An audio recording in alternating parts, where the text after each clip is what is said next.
Aí galera, meu nome é Manuel Ribamar, estou aqui com meu parceiro de treino, Iago Jorge.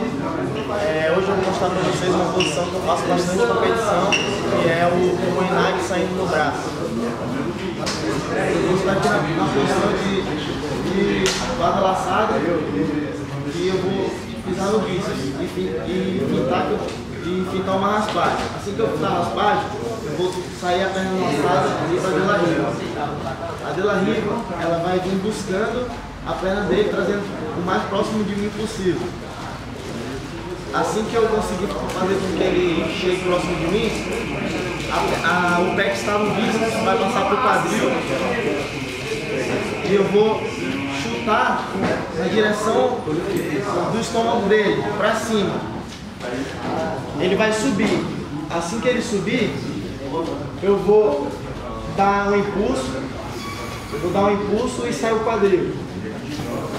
Ele vai cair no abdômen. Mais uma vez. Bom, galera, vou fazer mais uma vez a posição.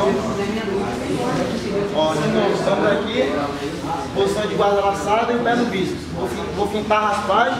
Ele vai dar um passo para frente. Vou entrar o pé da De La Riva. Com a De La Riva, o gancho sempre trazendo ele para mais perto de mim possível. Vou tirar o pé que está no bíceps, vou passar no quadril e trazer ele para mim, fazendo esse movimento. Vou chutar bem no estômago e erguer ele.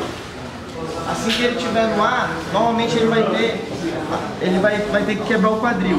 Assim que ele quebrar o quadril, eu vou sair no braço.